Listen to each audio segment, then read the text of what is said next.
Are you ready?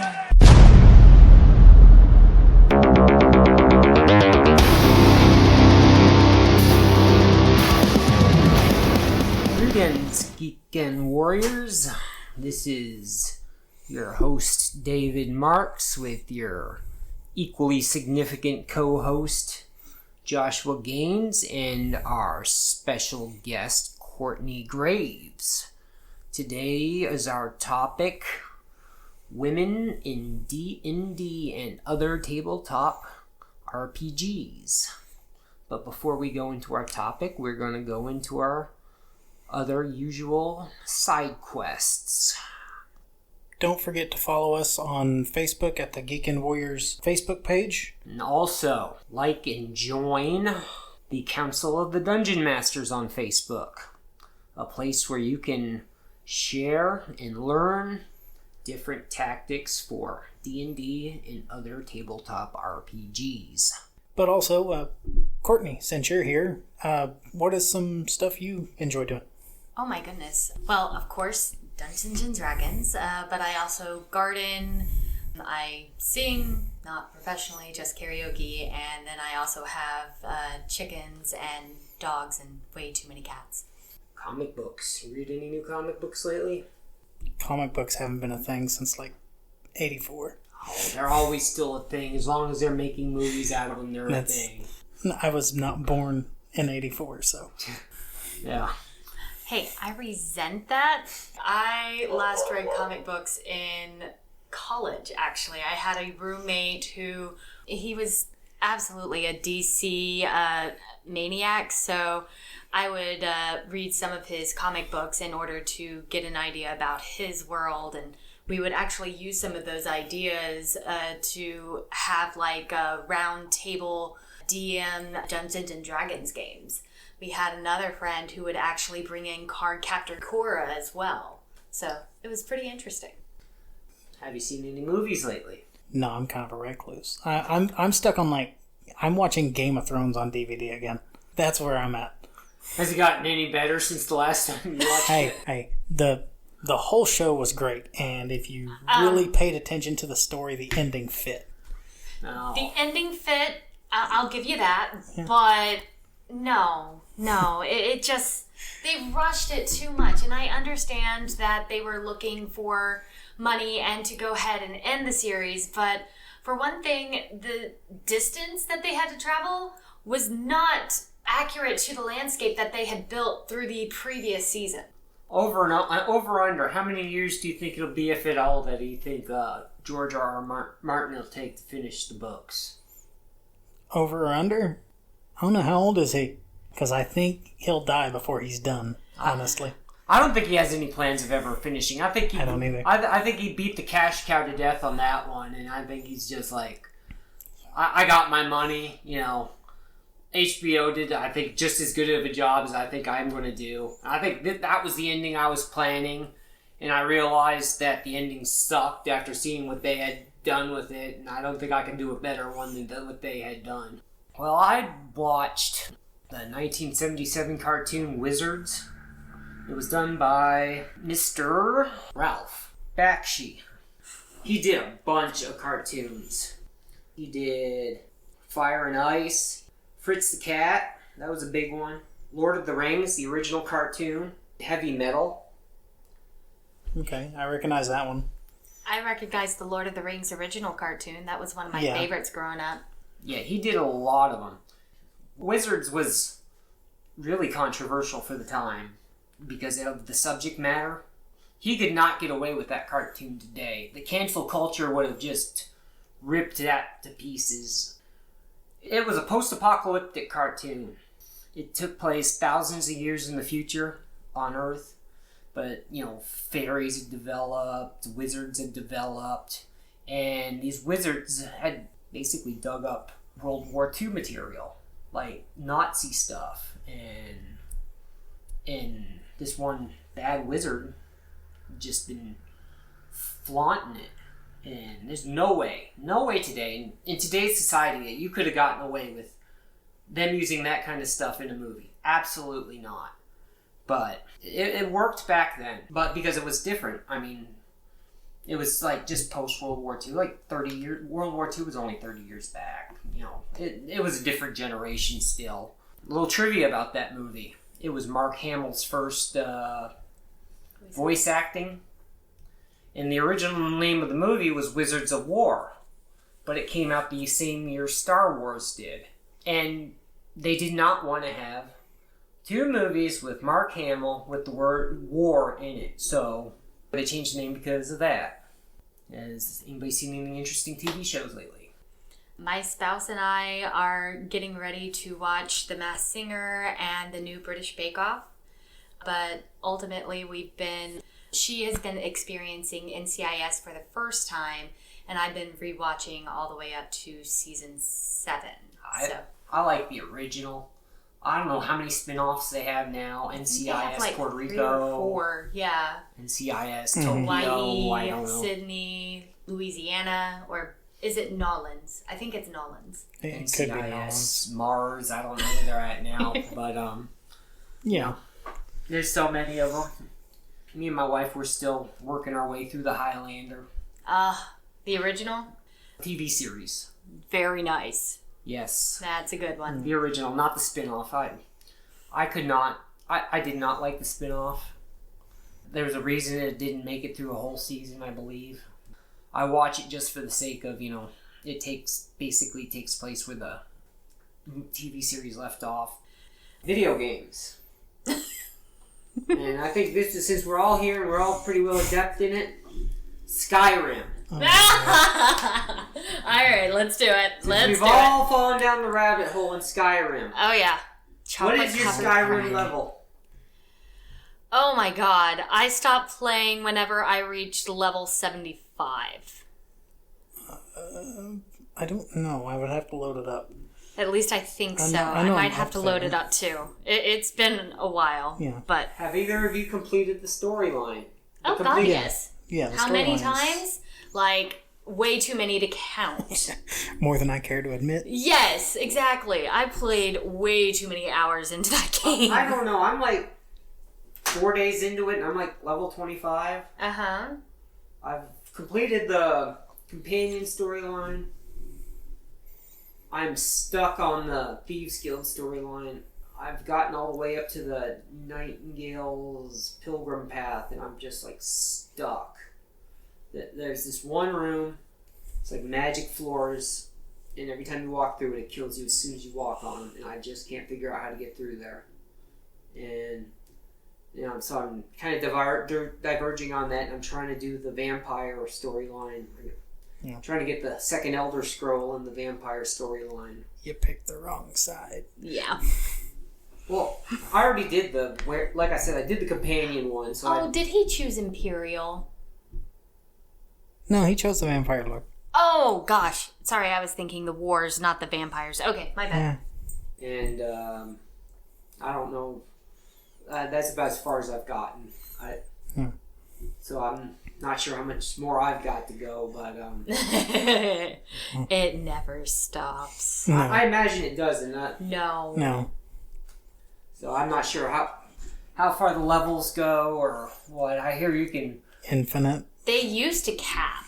I remember Yeah, that. they cap at like 3,000 something. 3,000 now? Yeah. Oh, God. No, whenever I was first playing, I want to say that the cap was pretty low, like 50 or something like that. And then they expanded it up. What, your character level or your skill levels? Your character level. Yeah, your character levels. You could only go so far. I think I'm going to end up being one of them people that'll have a beard down to my knees and pale complexion and bed sores, because I don't think I'm ever going to get up from that game. And Ashley will be the Skyrim equivalent of a WoW Widow. Yeah. Yeah. Yep. But I did see Friday the 13th, the video game I got for like a good deal on eBay. So the slasher edition. So maybe I'll break the monotony on that. Like I said, that's a game that's more fun for online. But yeah, if you can play that thing online, that's real fun. Okay, so I just looked it up. The max level in Skyrim before the 1.9 patches used to be 81, and now they're infinite. So I must have stopped before they did the patches. Oh. Like I said, I don't play too many video games anymore, so I'm not a infinite knowledge on that anyway. I got tired of being cussed at by 12-year-olds. I'm done. I never really got into the whole MMO type thing. I was just in it for the story. That's the only reason I still play like Zelda games and stuff like that, because that's why I don't play online. I don't deal with people. Exactly. It's more fun that way anyway. That's why I play tabletop. You can talk trash, but I will jump across the table. Like that. You want to fix your enemy. That is the agreement we have agreed to. I can say whatever I want, but I better be able to back it up when you come over here. And that brings us into today's topic: women in D&D, and why we don't think there's as much presence. And this was actually a topic that was brought up to me by one of the people in the Council of Dungeon Masters. Lisa. I cannot remember her last name for the life of me at the moment, but this is a shout out to you because you asked me to bring the topic up. Honestly, I never really thought of a lack of presence because I see a lot more of it now than I see a fairly equal presence, to be honest. Yeah, that's fair. I mean, in my last group, it was all guys, but that was because that was not exactly the rule. The rule was no couples. And the reason for that rule was because one of the DMs in the group, he had been in several groups where the couple went through like arguments and they broke up.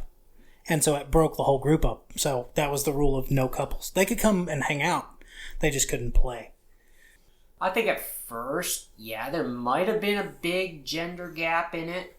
But that was because I think at first it was really kind of like G.I. Joes in Barbies. I think at first it was solely marketed to boys. And that was a TSR thing. And I think when Wizards bought it up, and then when Hasbro bought Wizards, and slowly as it started changing hands, to make more money, I think they slowly started making it more inclusive. Wait, you're not blaming the scantily clad women on TSR's covers, are you? Because I like some of those covers. I've never seen... Those are classic. In my defense, I've never seen the older covers. I have seen, like, the first generation pamphlets and stuff. My father had a whole box of them. I've seen, like, the first generation pamphlets of D&D, and then, like, first generation dice and stuff. Like the originals. But I have never, like... I was so young, I was, like, not even 10. So my mind doesn't even really remember. I was about to say, watching Wizards and stuff like that, you might have been 11, 12. And that's just me saying that. So, but that's our outside perspective. Kourtney, what's your opinion on why this is the way it is? Well, I have to blame the Power Rangers. And the reason being is whenever I was growing up as a kid, I grew up watching all these TV shows where boys would go out and fight and girls would stay behind or need to be rescued or anything like that. You'd have commercials for video games that always featured boys, never any girls. So we already had this bias that boys enjoyed fighting and girls enjoyed girly stuff. And then the Power Rangers came. And not only did you have boys fighting, you had girls fighting. And that was huge. That was a huge first step by showing kids that were my age in the early 90s that we didn't have to sit on the sidelines. We could stand up for ourselves. We could fight for ourselves. And that has transitioned throughout the years, I think, by having those types of shows that have grown to influence kids to really think for themselves and not just adhere to what society says. It's expanded society. So whenever I first got into D&D, it was already a more open field. I was very lucky that I started D&D in high school, and the group that I was in had a father that was probably into D&D about as old as some of your other guests that you will be having. I remember walking into his house and there were tons and tons of these pewter miniatures that were completely painted. Tons of skeletons, a skull bridge. It was fantastic. And the reason I bring him up is not only did he have a son who was our dungeon master, but he had a daughter that would actually sit at the table with us. So he wanted to make sure that this group that he was having his son run had both boys and girls. So again, I was super lucky in that. I have seen several groups, even nowadays, that all it is guys. But it's becoming a minority. And girls are realizing, hey, it's fun. It's a way to stress relief and act out like killing a whole bunch of people at an opera house type thing. It's... Yeah. We're not going to go into the opera house situation. I think we just got a new question to ask every guest. Oh, Miss Kourtney has a lot of explaining to do about opera houses and cold-blooded murder. It wasn't cold-blooded. We were told they were bad guys. This was whenever I was a player, y'all, so give me a break. We were told they were bad guys. We were told it was a wooden opera house. I said, why not avoid a huge fight and avoid sneaking in and just burn it all down? Little did I know the group was actually good guys and run by a brass dragon. Come on now. It was an ancient gold dragon. Oh, my bad. My bad. I put a lot of work into that. They just burned it to ash. Hey, You're welcome. That's what players do. And that's what DMs have to expect. Yep. That's the fun part. So, yes. But yeah, I guess that falls... Like I said, I think we have a new question to ask every guest. What's your favorite shenanigan you've had at the table? Apparently burning down an opera house. Absolutely. I recommend it 10 out of 10. So you mentioned the Power Rangers. I'm surprised that... And I see the angle you took with Power Rangers, and I totally get that. I'm surprised the video game Metroid Prime didn't do more. Because the Samus character is a female, too. I guess because it only gets revealed at the end is why it wasn't... You know, everybody just assumed Samus was a guy. Absolutely. And even then, I grew up without video games. I didn't get a video game system, which was an N64, until 2003. So, yeah. Even earlier than that, the cartoon She-Ra. Oh, I forgot about She-Ra, but that was a little bit before me. Yeah. So, and there was also the Thundercats, too, now that I think about it, with Chitara, the kids. But... Yeah. Again, those are cartoons. These were actual people actually fighting. That's true. Xena? Oh, I love Xena. But I believe the Power Rangers predate Xena. If they didn't, Xena was like a year or two before. So, I mean, it was really all close. Real close together. And whenever I was younger, Power Rangers were the thing. I wouldn't have been able to watch Xena. Yeah. I didn't find Xena until I was 12. By the way, I looked it up. Xena came out in 95. Power Rangers was 93. What is a thing you think we can do to, if it isn't, because I still think women are the minority in gaming in general.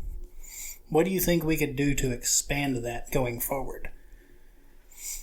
Even as just players and ourselves. As players and as DMs, just balance. The biggest thing now that I'm an adult is trying to find the balance to work and indulge in my hobby.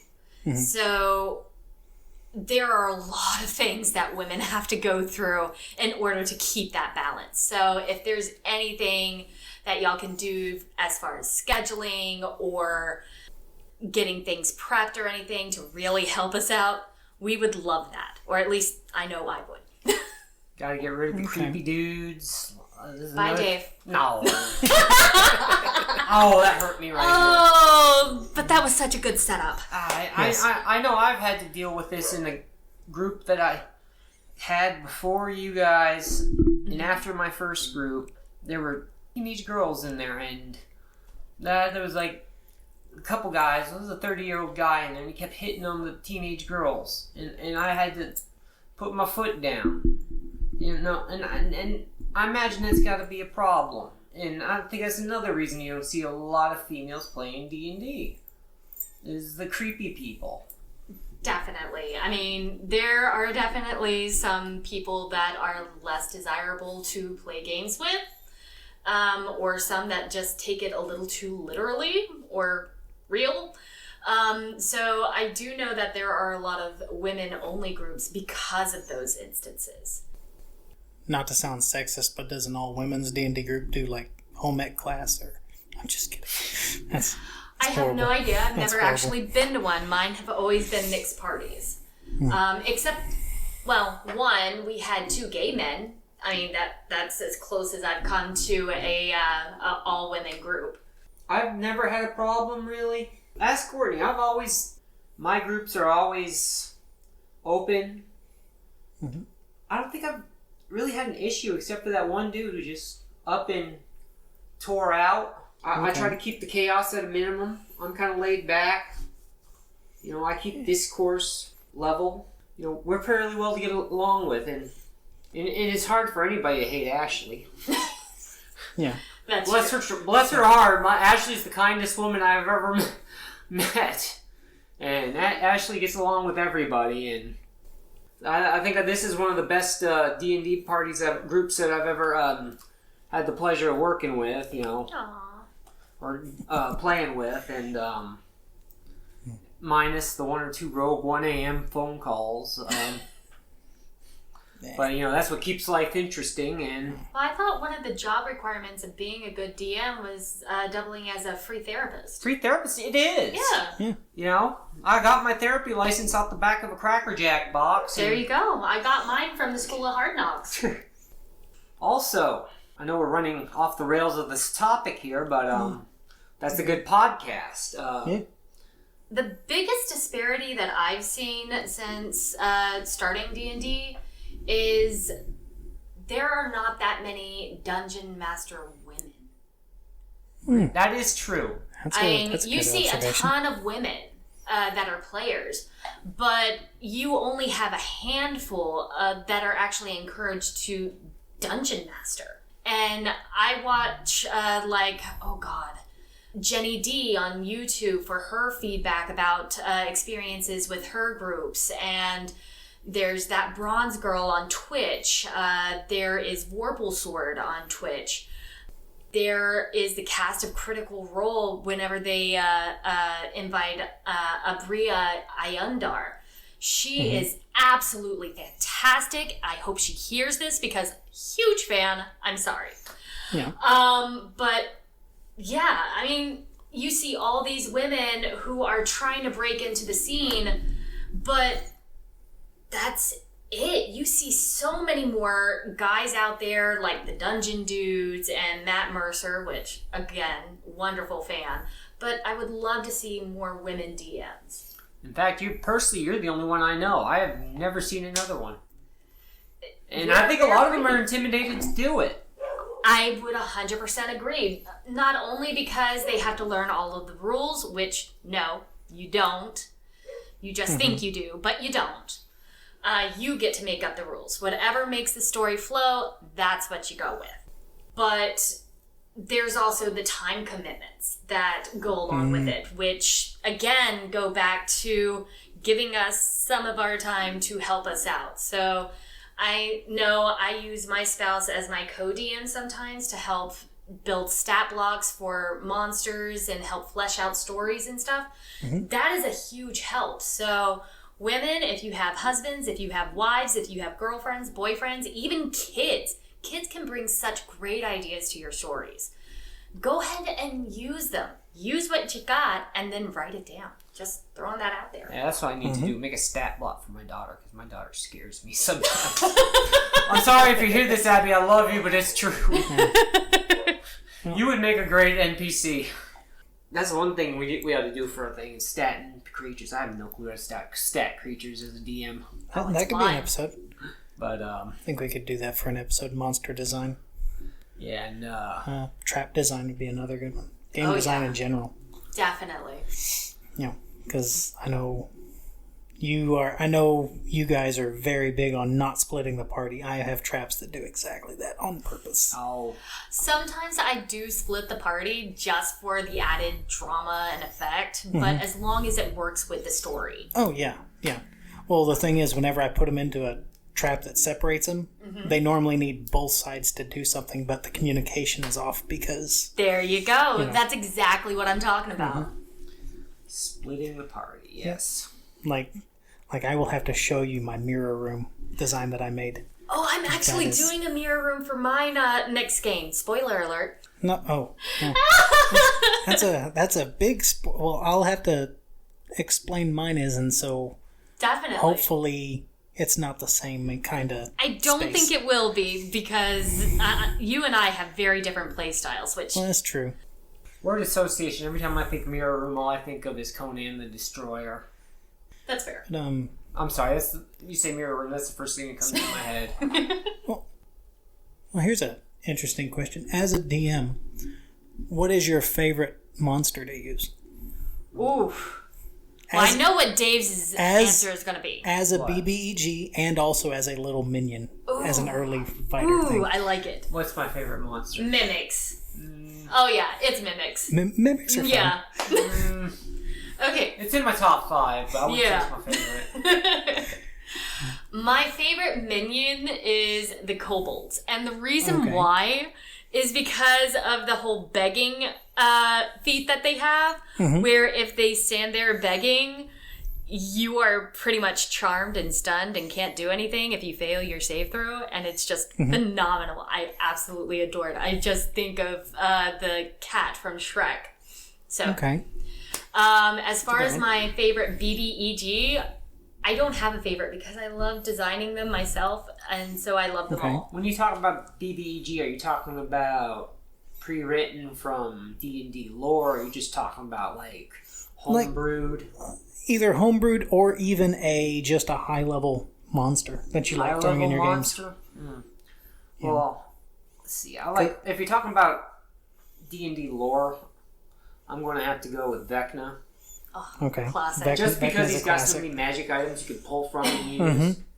Or Orcus is a two-way tie with them. Yeah. And if you're going to use homebrew, I really like Mr. Deathdealer.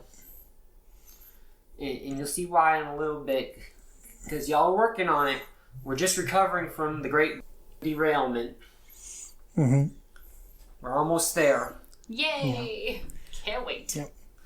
Because I'll be honest with you, I like a good Rakshasa. I love a good Rakshasa. I actually got a chance to play a Rakshasa as a divine sorcerer. So I was actually allowed to go up to people and slap them to inflict wounds. So I got to cast a spell and I got to do claw damage. And it was just so much fun. So what's your favorite low level? Favorite low level? Yeah, since you said mimics were in your top 5, what is your number 1? Favorite number 1, and I hardly ever get to use it because I can never find a situation to use them in. A giant, like, massive swarm of Sturge. Just because, like, 1 or 2 you can get rid of fine, but, like, 70 or 80, it could be a TPK. No problem. Okay. That's fair. Okay. Yeah. Little bloodsuckers. I'll be honest, since the old story of Tucker's Kobolds that you'll hear, I used goblins in that same manner. And it was not pretty. Oh, no. Yeah, and it was for 5e. Like, 5e 5th level characters should be able to handle that. Right. And they couldn't. For some reason, they couldn't figure it out. Oh my gosh. So yeah, 30 goblins killed 5 5th level characters in 5e. And there was, like, barbarians and magic. Oh, wow. Yeah. There were 2 rogues and a sorcerer. Like, Holy you should be able to do it with that. Yeah. And no. Oh, goodness. Yeah. So, I did that filling in for a DM, and that group said never again am I allowed to come guest. Have y'all talked about, like, your favorite characters or favorite game system that isn't D&D? I'm really trying to figure out Dungeon Crawl Classics. I bought the book. I'm looking through it. It's confusing as hell, but I'm enthusiastically trying to figure it out. I'm trying to scrape the money together to get the 14 set dice. Next month, I'm going to try to do that. If anybody can recommend an app for Android that actually I'll pick up on my phone that's got the DCC set on it, that'd be great, because Apple's got a set that'll pick it up, but not Android. I don't know. I was just thinking about that, and I'm actually, to answer your question, Courtney, I've been reading a book trilogy recently by Brian McClellan, and it's called the Powder Mage trilogy, and the main character of that is Field Marshal Thomas. Okay. And the basis of the book, in the first book, they stage a coup in like the first chapter. Oh, fun. Because they think the royal family was about to sell out the country. Mm-hmm. And he was like the general of the army for that country. So him and his men stage a coup, and the whole series is about the power vacuum that's created whenever something like that happens. And he is what's called a powder mage. So, and the whole book series it falls into a subcategory of fantasy called flintlock fantasy. Mm-hmm. It's like Napoleonic era meets Lord of the Rings. Okay. And he is what they call a powder mage. So he and I've been trying to make a class for this in D&D, honestly, but they can ingest gunpowder and they get magical ability from it. Oh, that's cool. And so they can slow down time, and they can control their bullets, like whenever they shoot, things like that. And the way the magic system works, powder mages are in the middle. They have like the middle amount of power. I forget the name of the upper class that has the like supreme power in the magic field. Mm-hmm. But then below powder mages is something called a knack. And these people are not super magical. They possess like one magical thing, and it's like a tick. And so like the personal bodyguard of Tomas, he's a knack, and his knack is he can never sleep. So he's always awake and always alert. Like he's the personal bodyguard for this guy, and it's something like that. It's a very interesting magic system, because some of the powder mages, like Tomas's son, he is actually addicted to gunpowder, and so he's like a gunpowder junkie, always snorting gunpowder, getting used to the high. And it's kind of a fun series to read about. So that's fascinating. That would probably be my favorite character outside of D&D stuff. Okay. Do you have one, David? Have you ever played that game, Ghost of Tsushima? No, but I've heard of it. The main character in that, kind of a honorable guy. I could see myself making a character based on him. Okay. Can't remember his name off the top of my head. It's been a few weeks since I played it, but yeah. Okay. Well, Courtney, who's your character then? Mine would have to be from Kristen Britton's Green Rider series. Mm-hmm. Basically, it's all of these people have magical abilities, but they're in service to the crown. So whenever you find out you have a magical ability, you get a call, and that call forces you to become a rider for the kingdom. And that call gives you a pin to identify yourself. So you're protected by the crown. But you get a unique magical ability, and you get a horse that you work well with. So you only one horse is allowed to work with you, and y'all bond. So it sort of reminds me of the paladins from like 3.0 and 3.5 who had a horse as a companion type thing. Mm-hmm. So that would be really cool to do. Just sort of like a combination ranger, paladin, rogue type, and a little bit of wizard in there, or sorcerer. Yeah. Okay, I could see how that would be really cool. Yeah. Any final words, Courtney? Go, ladies! Get out there, start gaming, and don't let anyone hold you back. And remember, what does not kill you gives you experience.